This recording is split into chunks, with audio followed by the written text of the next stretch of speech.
तो hello friends, तो आज की वीडियो में पढ़ने वाले हैं प्रीपोजिशन का पार्ट 8 पढ़ेंगे, जिसमें हम समझेंगे प्रीपोजिशन विद के बारे में, विदाउट के बारे में और विद इन के बारे में पढ़ेंगे। यानी कि एक तरीके से दिखाया जाए तो हम जो प्रीपोजिशन विद के बारे में फोकस करने वाले हैं, ठीक है। यानी कि अगर मैं प्रीपोजिशन विद लिखी, अगर मैं उसे इन लगा दूँ तो उसका क्या मतलब निकलेगा, या अगर उसमें विद के साथ अगर मैं आउट लगा दूँ तो क्या मतलब निकलेगा, ठीक है। और हम प्रीपोजिशन विद तो पहले हम प्रीपोजिशन विद पढ़ेंगे, उसके बाद हम विदाउट पढ़ेंगे, फिर विद इन पढ़ेंगे, ठीक है। इससे पहले हमने कुछ और प्रश्न पढ़ी थी, जैसे मान लो फ्रॉम पढ़ा था, फॉर पढ़ा था, बेसाइड्स पढ़े थे, फॉर पढ़ा था, ओवर पढ़ा था, है ना, या अबव पढ़ा था, आफ्टर पढ़ा था, बिलो पढ़ा था। वो सारे प्रश्न मैंने प्रीवियस पार्ट में पढ़ा दिया। अगर नहीं समझ में आया तो वीडियो को देख के आप पता है इनके बारे में अच्छे से जान सकते हैं, ठीक है। मैंने वीडियो बना के रखी हुई है और उसे देख सकते हैं। अगर वो देख लिए तो वीडियो पे आ सकते हैं, ठीक है। तो आज का मेन टारगेट रहेगा कि हम विद को समझेंगे, विदाउट को समझेंगे, विद इन को समझेंगे। चलिए गाइस, आज की वीडियो को हम शुरू करते हैं। तो गाइस, आज की वीडियो को हम शुरू करते हैं।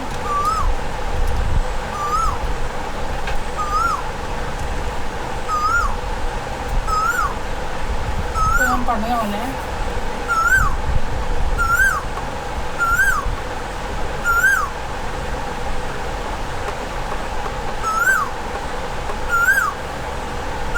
प्रीपोजिशन का पार्ट 8 है, उसको पढ़ना है, ठीक है। दिख रहा है आपको वॉइस? दिख तो रहा है, दिख रहा है। तो मेरा प्रीपोजिशन लिया है, क्या हम पढ़ने वाले हैं प्रीपोजिशन का पार्ट 8 पढ़ेंगे, ठीक है।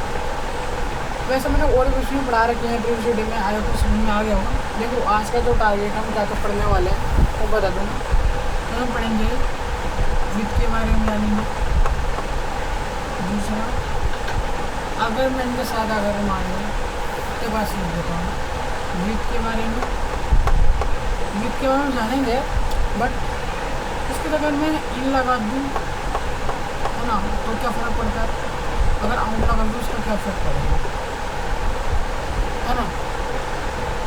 ये नहीं कि अगर मैंने प्रीपोजिशन विद तो पढ़ने वाली है, अगर मैं इन सब में इन लगा दूँ या आउट लगा दूँ तो क्या मतलब कि उसमें मतलब बदल जाएगा क्या इसका? हाँ, बिल्कुल बदल जाता है, ठीक है। अब देखो, सबसे पहले शुरुआत तो करना होना है विद से, ठीक है। ठीक है, मैं सब लिख देता हूँ प्रीपोजिशन के बारे में, विद के बारे में, दूसरा है विद इन के बारे में, तीसरा है विद आउट के बारे में, है ना। ये 3 प्रीपोजिशन होंगी जो हम जानने वाले, ठीक है गाइस। सबसे पहले हम समझेंगे विद को समझेंगे, ठीक है। तो वीडियो बने हुए हैं, ठीक है। तो सबसे पहले विद को जानेंगे। विद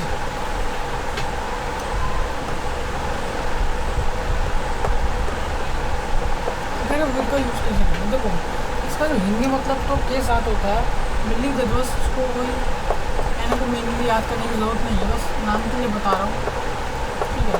लेकिन आपको ये भी इंग्लिश के साथ समझोगे तो ज़्यादा बेहतर रहेगा, ठीक है। देखो, अब मैं विद का मतलब के साथ होता ही है ना, या साथ भी बोल सकते हैं, है ना। अब जो इसका जो पहला यूज़ ये होता है कि पहला यूज़ ये होता है, फर्स्ट यूज़ ए मान लो, फर्स्ट यूज़ मैंने ए मान लिया,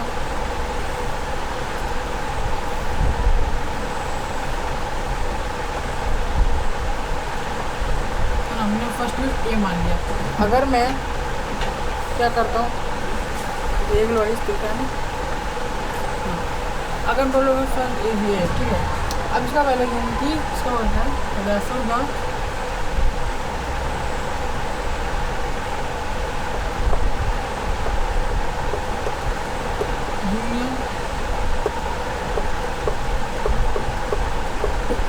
यूनियन ऑफ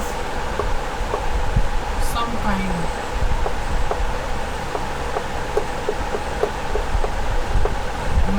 यानी रेफर करके अगर मैं किसी यूनियन को रेफर करता हूँ यूनियन को भी संघान, कुछ लोगों की यूनियन तो ये एक जगह खड़े होते हुए यूनियन बन जाती है ना।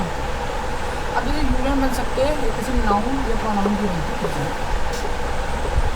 है ना। कॉमन सेंस की बात है, अगर यूनियन बनेगी तो नाउन प्रोनाउन की ही बनेगी और दूसरी चीज़ बनने वाली नहीं। नाउन प्रोनाउन जब नाउन प्रोनाउन जब एक लिविंग और नॉन लिविंग, ठीक है।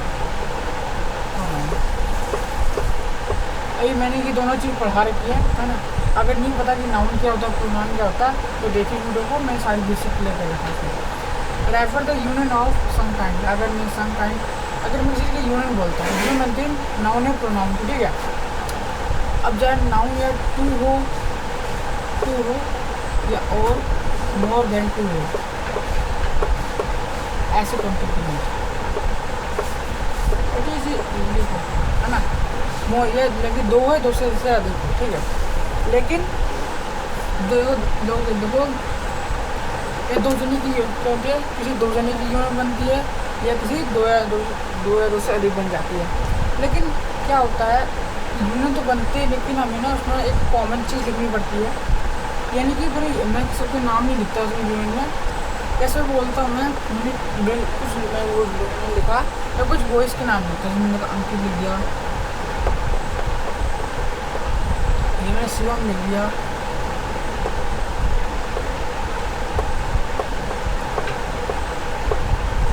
या मालूम है रोशन लिख दिया,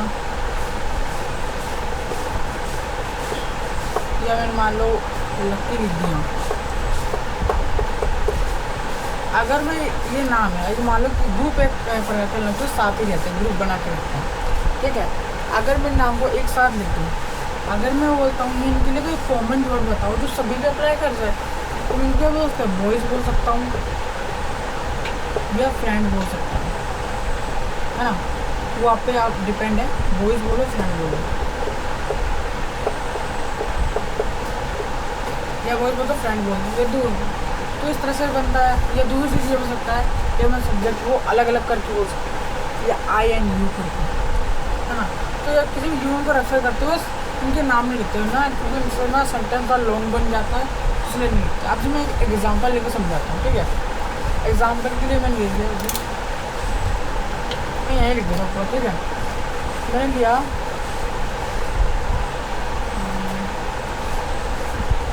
I am playing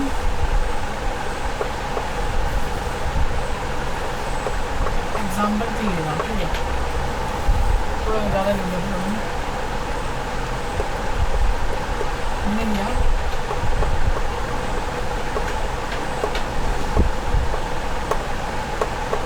I am playing with my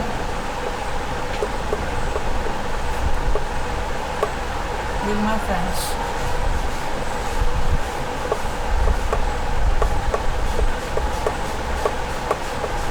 मैं फ्रेंड्स के साथ खेल रहा हूँ।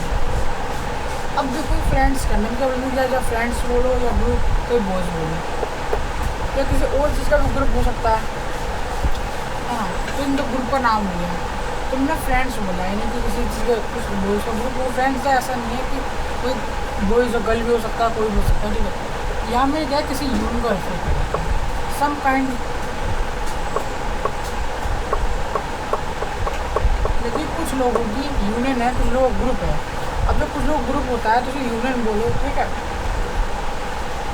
तो ये सम काइंड का ये फ्रेंड है, यानी कि यूनियन है।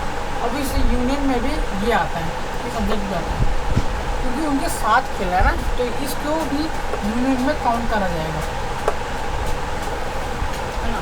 यानी 8 फ्रेंड होंगे तो 9 हो जाएंगे, यानी यूनियन में ये भी है ना।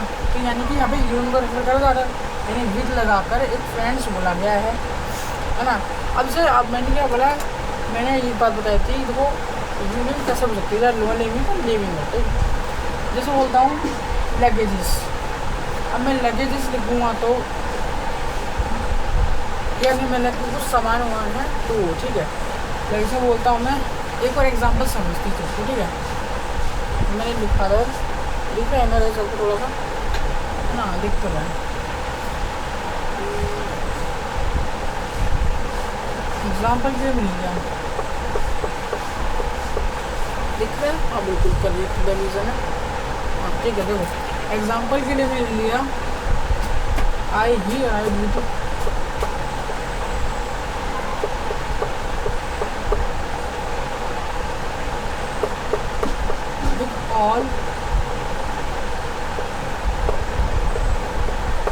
all his luggages।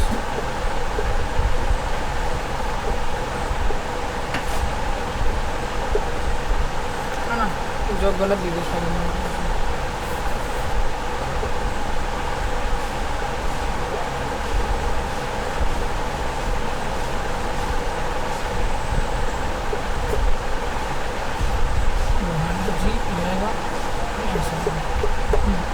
ये होगा। देखो यहाँ में लिखा है लगेजेस।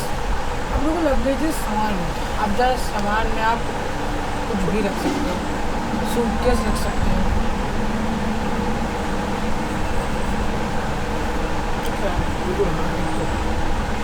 या मैं वो सूटकेस रख सकती हूँ, या फिर आप बैग रख सकते हो छोटी मोटी। हाँ बैग रख सकते हो। इस तरह के कई सारे में लगेज से रिलेटेड जितने इंस्ट्रूमेंट आएंगे, है ना, वो सब इनकी इन सबको ग्रुप बना के वर्ड लिख दिया, कि कॉमन वर्ड लिख दिया जो सभी पे अप्लाई कर जाएगा। ठीक है, यही होता है इसका पहला use, refer the union of some kind, जो नॉन प्रोनाउन हो या टू मोर देन नाउन्स। हमने बता दिया किस तरह से होता है। ठीक है, अगर नहीं पता वीडियो को पीछे करके देख सकते हैं। ठीक है, यानी मैं यही बता रहा हूँ, दोबारा से बता रहा हूँ, सुन लो। यानी कि एक ग्रुप तो रेफर करते हो, खाली पूरे ग्रुप का नाम ना लिख कर या कुछ भी ना लिख कर उसके बारे में एक ग्रुप को ना एक वर्ड से रेफर कर देते हो, है ना, तो उसे कहते हैं हम वहाँ रेफर कर देते हो। हम जब फ्रेंड लिखो ये लगेजेस लिख, है ना, मैं लिखता हूँ एनिमल्स लिखता हूँ। एनिमल्स पर कई सारे एनिमल्स आ जाएंगे, है ना। ठीक है, एनिमल्स में तो कई सारे, और मान लो कि जिराफ आ गया, डोंकी आ गया, ऐसे या आपका मान लो लॉयन आ गया, हाँ, तो इस तरह के कई सारे में जानवर आएंगे, उसे वो भी ग्रुप को ही रेफर कर रहा है एक तरीके से। तो इसका पहला यूज़ यही है। ठीक है, इसे भी यूनियन को रेफर कर रहे हो। ठीक है, आप इसे नोट डाउन कर सकते हैं। आपको दिखा देता है, मुझे लिखा है ही arrived with all his luggages. मैंने बोला ही अराइव्ड विद ऑल, बोला ही arrived with all his luggages. ठीक है, अब वैसे रेस करते हैं। ठीक है,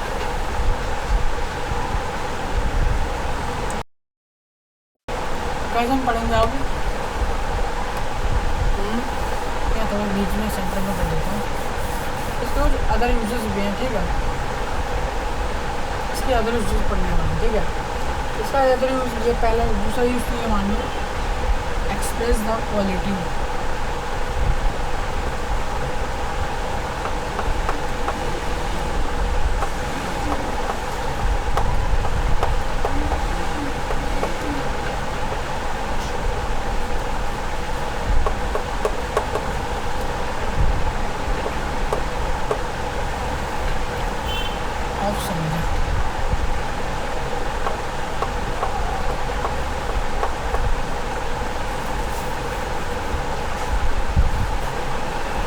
मैं लेता एग्जाम्पल के लिए, यानी कि इसमें सब्जेक्ट की क्वालिटी बताऊँ। जैसे मैंने लिखा my friend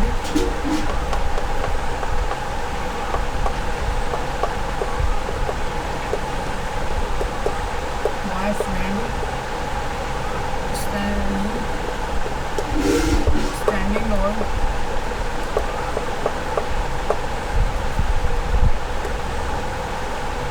on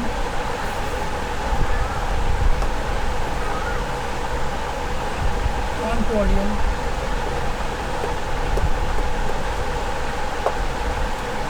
with a confidence।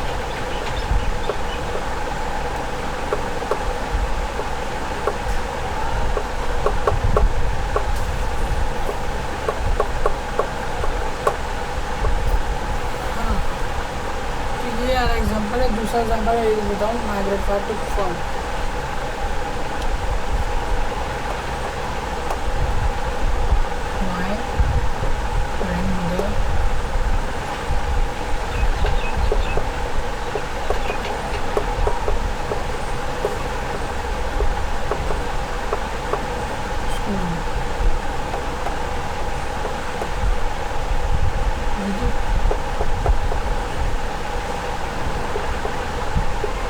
with his bare wrinkled face.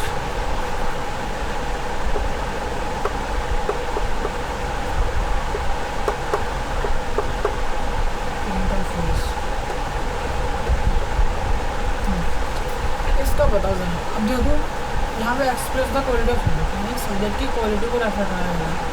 अब मुझे हमें इससे पहले एक क्वेश्चन बताइए, हमें ऑन और फ्रॉम यूज़ कराया गया। मुझे बताइए कमेंट में बताना कि जो ऑन और फ्रॉम को किस सेंस में यूज़ करा गया है ना, तो मुझे बताना, ठीक है। एक मैं भी जानना चाहता हूँ किसमें लोगों ने कितना जाना है, ठीक है। यानी अब जो माई ग्रैंड फादर मैंने लिखा my grandfather too from school with their family with their wrinkle face. Wrinkle यानी जैसे कोई सिटीजन होता है तो क्या होता है उसकी जो इस टाइप से आ जाती है ना, थोड़ी प्लान से आ जाती है, इससे बुरे टाइप के लोग होते हैं ना, तो विंकल फेस होता है उनका। तो अब ना ग्रैंड मदर के पास उसको लेने आ गई थी। अब यहाँ पर मैं ना अब इतने मदर ध्यान दो, ठीक है। एक बार के लिए यहाँ पे देखो है ना, यहाँ पे जो ग्रैंड फादर लिखा गया है, यहाँ पे जो ग्रैंड मदर लिखा गया, तो यहाँ पे इसके यहाँ पे क्वालिटी को रेफर करना है कि विंकल फेस उनका। देखा डायरेक्टली भी लिख सकते थे, बट डायरेक्ट भी लिखना तो थोड़ा सा ऐड करके लिखना पड़ता है। यहाँ विद लगाकर यानी कि विद लगाकर जब बताना जा रहा है इनकी क्वालिटी बताना जा रहा है। माई ग्रैंड फादर ग्रैंड अपनी उसकी जो ग्रैंड मदर है अपनी बता रहा है उसको विंकल फेस है, बस विद लगाकर, ठीक है। अब यहीं पे देखो जब my friend is standing on podium his confidence, यानी तुम दोस्त की बात करो खड़ा है एकदम आत्मविश्वास के साथ में। यहाँ पोडियम का आप मुझे बताना कि उनका यूज़ किस सेंस में यूज़ करा गया है, ठीक है, ये बताना मुझे। अगर नहीं मतलब मालूम हो रहा तो देखिए प्लीज़ वीडियो, ठीक है। अब यहाँ कॉन्फिडेंस लिखा गया है, यहाँ पे भी वही चीज़ है सेम ये जो मैंने अंडरलाइन करा फ्रेज। अब यहाँ पे जो मैंने अंडरलाइन फ्रेज है, तो यहाँ पे मैंने क्या करा था, यहाँ पे भी मैंने माई फ्रेंड यानी कि मैं इसके बारे में इसके डिफरेंस में कुछ बात करूँ, ठीक है। क्योंकि फिर हिज कॉन्फिडेंस कॉन्फिडेंस था वो, कॉन्फिडेंस उसका ये चीज़। तो यही हो गया कि किसी भी क्वालिटी को एक्सप्रेस करते हो सब्जेक्ट, है ना, इस सब्जेक्ट करते हो एक्सप्रेस क्योंकि क्वालिटी की सब्जेक्ट की क्वालिटी को एक्सप्रेस करते हो तो वहाँ पे विद लग सकता है, ठीक है, लग सकता है क्या लगेगा, ठीक है। अब आगे इसके तीसरे यूज़ क्या होते हैं देखो।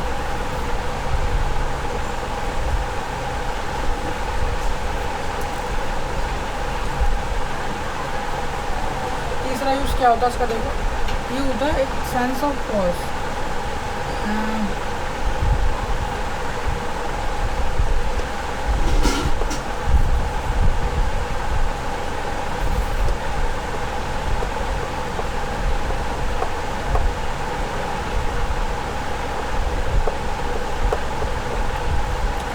अगर सेंस ऑफ पॉज की बात करते हैं तो इसकी पॉज को रेफर करता है किसी एक्शन को रेफर करना। जैसे भी आप बीमार पड़ जाते हो तो उसका कोई पॉज होता है, कि चोट लग जाती है उसका पॉज होता है, आप स्कूल नहीं आ पाते उसका भी कोई पॉज होता है, ठीक है। अब से एग्जाम्पल से समझते थे इसको, ठीक है। मैंने लिखा I was sick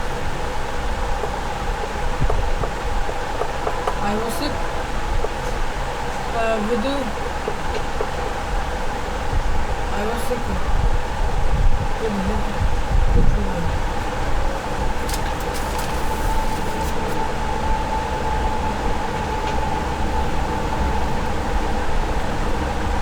with fever syndrome.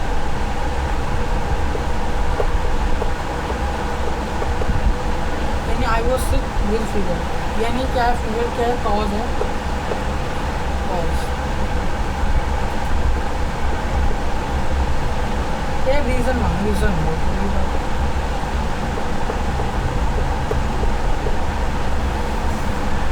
ना। तो रीज़न इसका ये था कि ये सिर्फ बीमार था, यानी फीवर जो चलता है वो उसको नहीं आता है, उसको कुछ भी बोला बीमार था किसके कारण, वो ये फीवर के कारण, यानी इसका क्या बन गया, ये इसका कॉज बन गया, कारण बन गया, ठीक है। इस वजह से ये नहीं हो पाया। ये हो गया इसका पहला एग्जांपल, यदि अब अभी भी कॉज दिखाया जा रहा है, ठीक है। मैं दूसरा एग्जांपल लेता हूँ, जैसे मालूम है लिया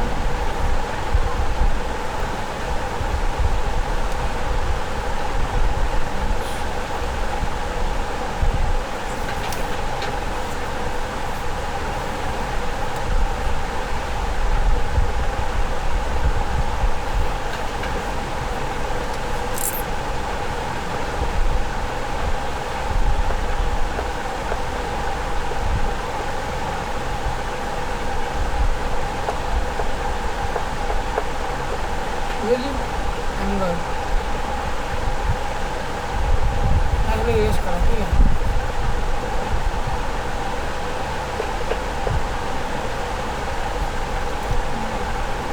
एंगल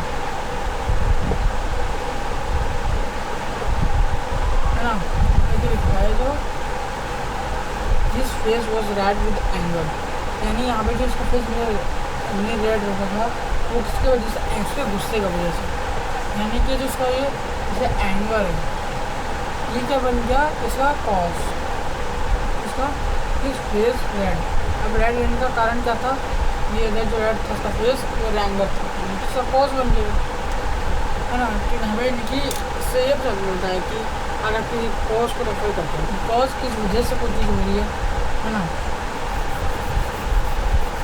कोई चीज़ किस वजह से एक्ट हो रही है, मूव हो रही है, उसका मेन रीज़न क्या है, मेन कॉज क्या है, बस उसको अगर बताते हो, है ना, अगर उसको बताओगे,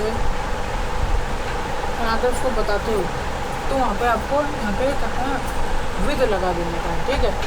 अब दूसरा बात है इसके, अब इसे एक और लास्ट एग्जांपल ले लो, मैंने लिया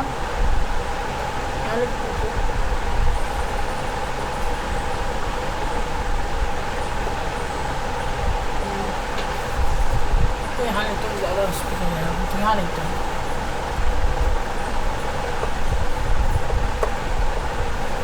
अभी बताता मैं निकाल दूँगा, ठीक है।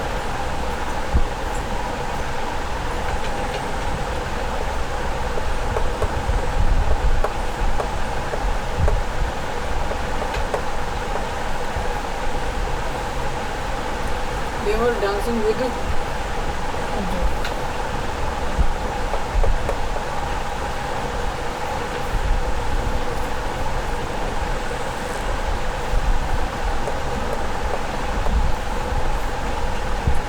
जॉय, जो जॉय है कि हैप्पी है, यानी जो उसको डांस करना कुछ था नहीं कि इसलिए उस डांस कर रहा, ठीक है।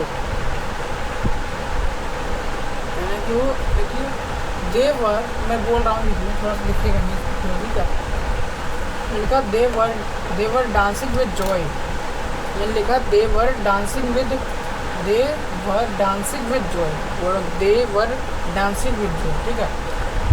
ठीक है, आप इसे लिख लिया, फिर मैं यहाँ पे दे देना, या मैं मैं बता देता हूँ, देवर डांसिंग विद जॉय मैं बोल रहा हूँ, ये तो जॉय लिखा गया है ना, लास्ट में जो जॉय लिखा गया है वो ऐसा यहाँ पे कॉज का काम कर रहा है, कॉज का काम कर रहा है,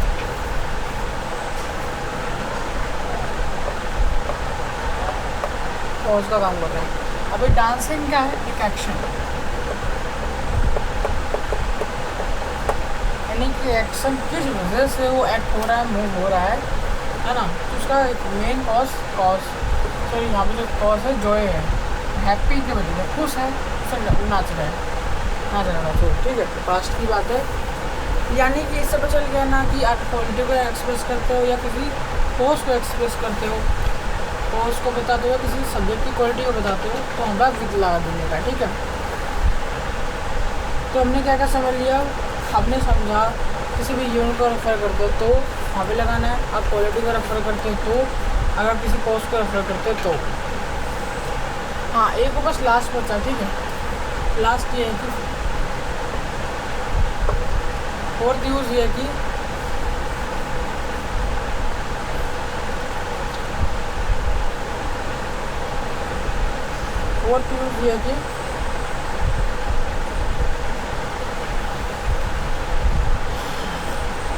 way of doing something action,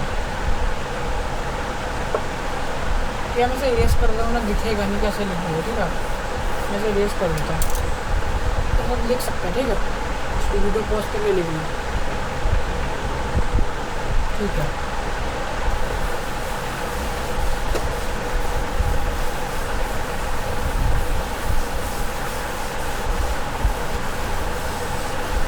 यहाँ लिख देता हूँ, अच्छा तो क्लियर विजन आएगा, ठीक है। यहाँ देखो उनकी जिसका लास्ट यूज है, लास्ट यूज़ ये है कि अगर आप किसी वे ऑफ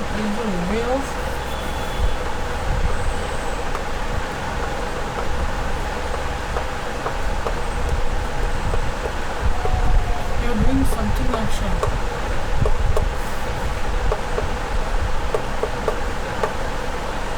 अगर कोई भी एक्शन करते हो उसका वे क्या है, कैसे करते हो, हाउ टू डू, किस एक्शन को एंग्री तरीके से करते हो या किस तरह एक्शन करने का तरीका क्या है, बस वो होता है। कैसे बोलता हूँ मैं, लिखा एग्जाम्पल के लिए,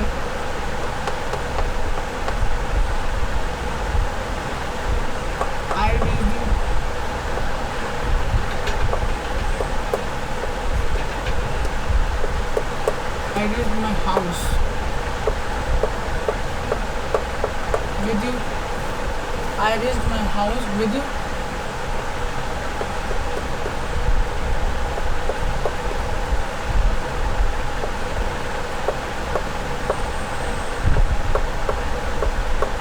लिखने से एग्जाम्पल पहले सुन लो फिर लिखना है, ठीक है। I reached my house. I reached my house with hardly ever. अब हार्डली एवर क्या है, देखो मुझे कोई मुश्किल से मुझे पहुँचा है। अब यहाँ पे क्या है, way of doing something action. Reach क्या है, रीच लिखो तो एक रीच एक्शन है। एक और एग्जाम्पल लिखते हैं, मैं अच्छे समझाता हूँ, ठीक है।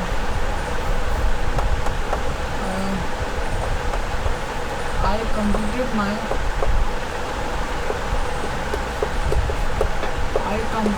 work, working homework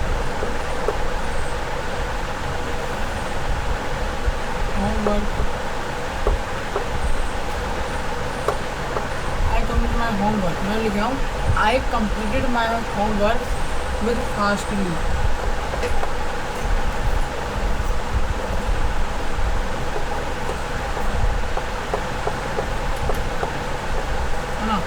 यानी कोई भी अब दोनों में फ़र्क, दोनों में क्या फ़र्क, क्या दोनों में कॉमन चीज़ है, हार्डली हम लोग हार्डली एवर या फास्टली लगा हुआ है, यहाँ विद भी लगा सकता है, ठीक है। यानी कोई रिएक्शन बता रहा है किस मैनर से होगा, यानी कि कोई वे करने का एक्शन क्या था। जब उन्होंने कम्प्लीट होमवर्क कम्प्लीट करा, यहाँ लिखा जाता तो पहले में देखो क्या था, रीच लिखा था, रिएक्शन किस मैनर, हार्डली एवर। ये ऐसा कोई भी बहुत मुश्किल तरीके से लाइक हार्डली थोड़ा सा मैं आसान भाषा में लिखता हूँ, हार्डली मुश्किल।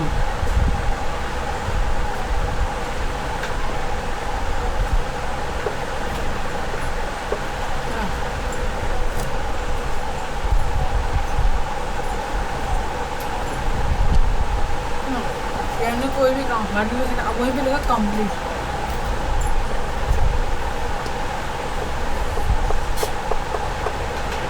कंप्लीट लिखा था, अब कंप्लीट किसकी तरह स्क्रीन में फास्टली तेज से करा, एकदम ज़्यादा साउंड लगा, एकदम मिनिमम टाइम में कर दिया, मिनिमम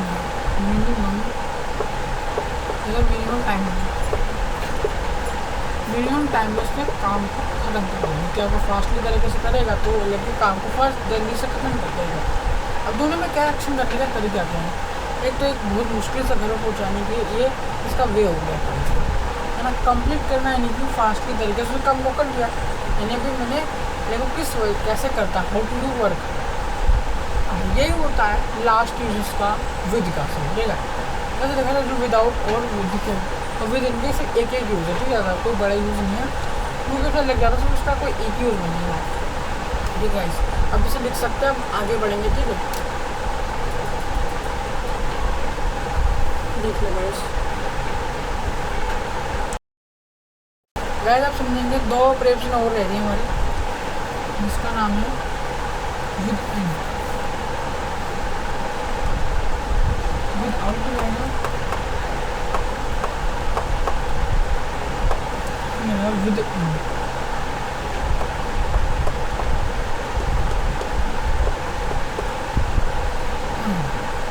दोनों फ़र्क है, इनमें आउट लग गया, इसमें भी आउट ऑफ नहीं पढ़ा रखा है, ठीक है। अभी आगे हम फ्यूचर की वीडियो से पढ़ाएंगे, ठीक है। अब देखो विद आउट का मतलब क्या, यानी नॉट यूज मीडियम,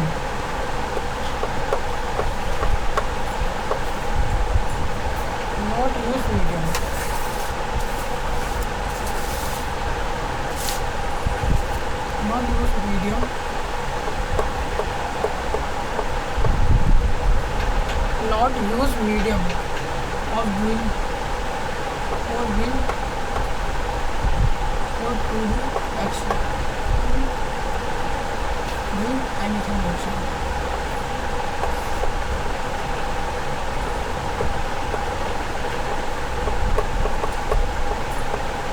कोई कार्य करने के सिर्फ मीडियम का यूज़ नहीं करना विदाउट, क्योंकि के बिना कह सकते हैं, के बिना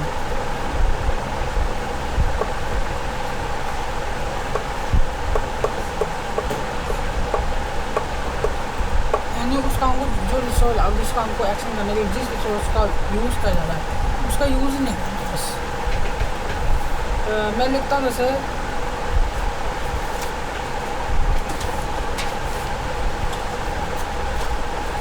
आई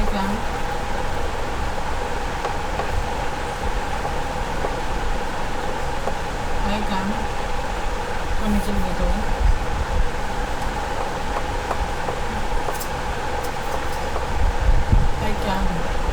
The time is 12 o'clock.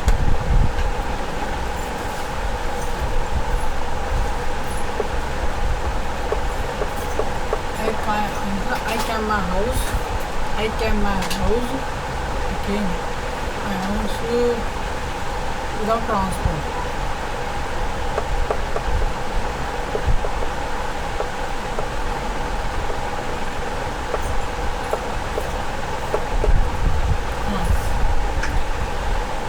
यानी कि यहाँ देखो आई क्या बताऊँ, मतलब यहाँ पर क्या है, कहीं से वो कोई गया होगा तो उसको लगे अपने व्हीकल पॉइंट से निकल कर अब किसी पॉइंट पर किसी अदर पॉइंट पर आए, मतलब कुछ काम होगा तब उसको वापस अपने घर जाना है।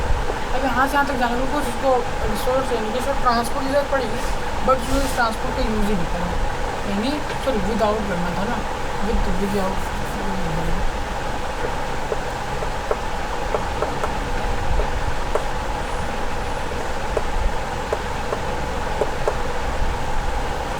कहेगा I came my house without transport, ठीक है, यानी वो इस पॉइंट उसका घर है, जो वो इस पॉइंट उधर आया था किसी काम के लिए आया हुआ, अब यहाँ पे उसको वापस अपने घर जाना है तो उसका ट्रांसपोर्ट किसी उसका रिसोर्स यूज करना खराब होगा, यानी उसको इधर से उधर आने के लिए अपने इस पॉइंट पाने के लिए उसको ट्रांसपोर्ट का यूज़ करना पड़ेगा।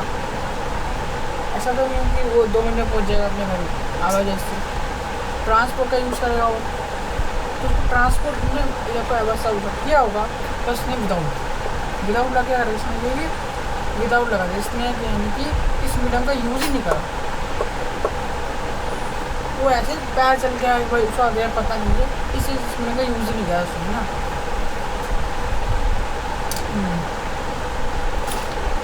अब जिसमें एक और एग्जांपल लेता हूँ, एक और एग्जांपल समझो, ठीक है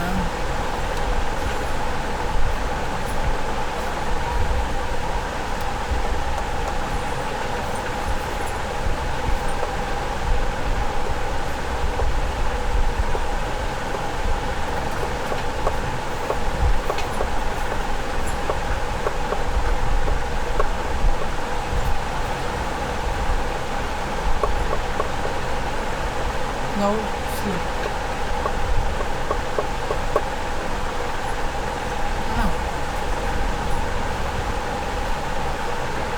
ऐसा कर दूँ से उसको से लिखता हूँ ऐसा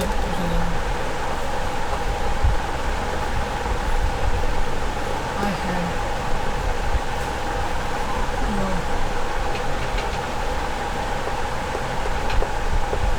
as I worked my 3 minutes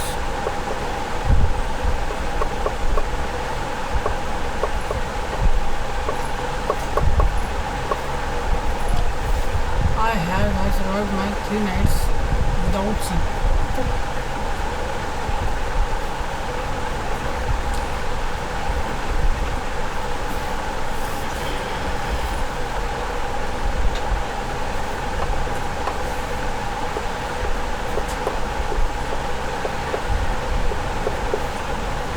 यानी 3 रातों गुजारी बिना सोए हुए, यानी इस एक्शन को उसने एक्ट नहीं किया, मैंने विदाउट लगा के इस एक्शन का मान लो किए ही नहीं, लेकिन नॉट एक्ट, अगर नॉट एक्ट। ठीक है गाइस, तो गाइस आज ठीक है, मैं विदाउट क्लियर हो गया। ठीक है गाइस, और लास्ट पेपर में बच गया